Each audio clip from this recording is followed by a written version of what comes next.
right now, when we talk about personalized medicine, personalized healthcare, the way that most physicians that we talk to, and we talk to physicians on a weekly basis, great people, they do a lot of work, but they can only do so much in the day, right? I mean, when we talk to patients, we talk to their physicians, and then the interactions that are going on, that's considered personalized. But generally, when you're looking at what's informing them, and in medicine, it's coming down mostly to blood tests. Okay, that's really kind of the workhorse of modern medicine.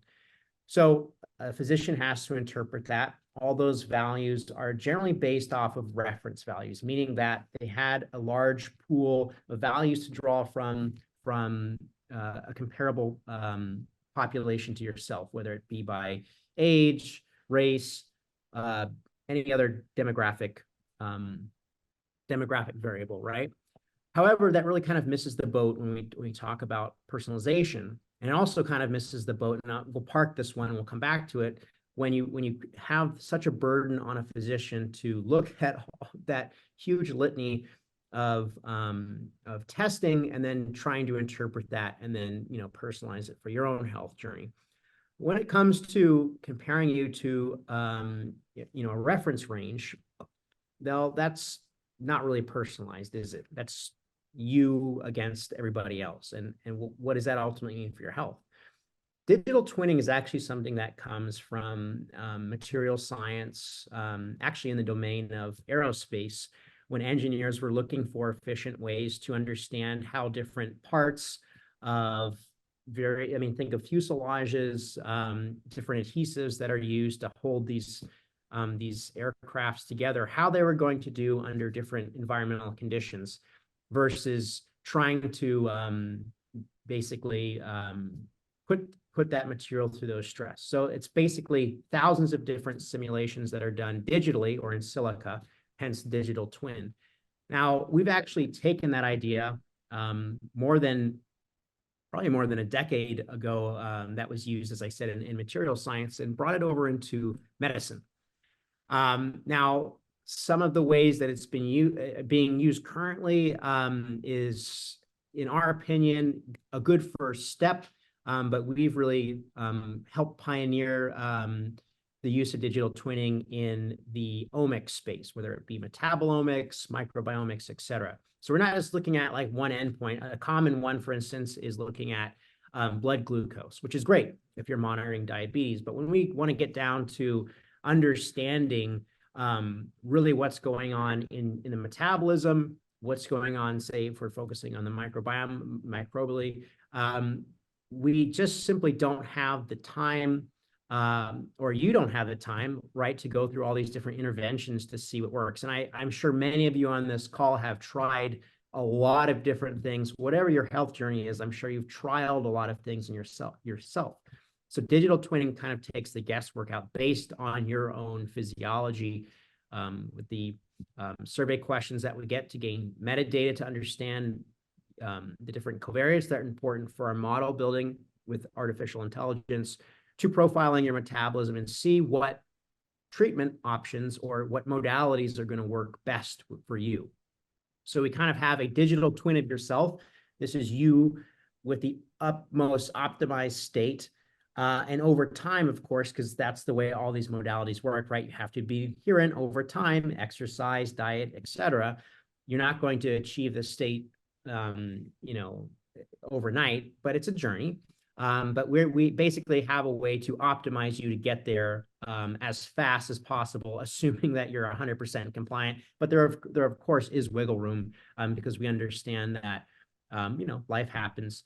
But this model, whether you utilize our test or not, I guarantee you that you're going to be hearing a lot about this in the next decade, several decades. That this is going to be, in our opinion, one of the prime drivers behind really making the next leap in terms of medicine overall. Yeah, absolutely. And so what we do is we take our interventions, everything that we've talked about today, for instance, and more, things such as cold exposure, various supplements, various exercise routines or dietary changes, as they've been reported in the literature. And we model those effect sizes and the changes that they've reported in the literature on the metabolite levels of your own. And we assess the response of those, predicted response of those of your metabolism to those interventions. And we run each intervention, we simulate each one 1,000 times with a degree of randomness built in, so that we can actually fine tune the protocol to your specific needs. So we answer the question of not just where are you in your mitochondrial health, but what has the science proven to be most effective for an individual with a similar metabolic disposition, such as yourself. And then with retesting, we always refine and further resolve the image of your responses and are able to fine tune it. So here's an example of some recommendations that we may give. We can look at TCA cycle metabolites. We look at ATP generation efficiency via adenosine. We look at oxidative stress markers, and we look at mitochondrial DNA, again, using various metabolite levels. And so we combine various levels of this information that is gleaned from your dry blood spot to provide and simulate these interventions on your metabolic profile, so we can recommend you the ones that are predicted to be the most efficacious for you specifically. And so for this individual, we recommended, for instance, a change in micronutrient ratios, specifically changing to making a more ketogenic shift. For this individual, we recommended specific dosages of coenzyme Q10, alpha lipoic acid, as well as carnitine, for instance, 100 milligrams of carnitine. Very specific recommendations. Again, we're able to do this because we iterate each one of these supplements 1,000 times with different dosages, times of day, and we predict the response that your digital twin had, and then we bring you the benefits of all those experiments, so you don't have to do it 1,000 times. Changes in increased high polyphenol foods. Adjusted, slightly increased water intake for this individual. A mitochondrial support complex containing B vitamins, magnesium, D-ribose, and PQQ. These were all simulated and recommended for this individual. Nicotinamide riboside as a therapeutic intervention. We also recommended various changes in exercise regimen, such as the aerobic activity and HIIT requirements.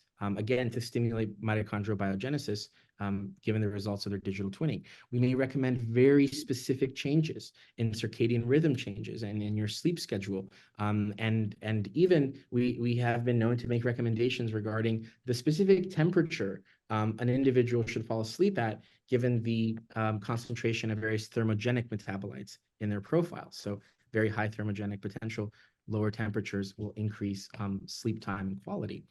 Stress management in very tailored prescribed doses. Environmental factors to be aware of, making sure that this individual, for instance, receives 2 hours of light, of natural source light daily, as well as reducing exposure to EMFs, which is another signature that we detected in this individual's metabolic profile.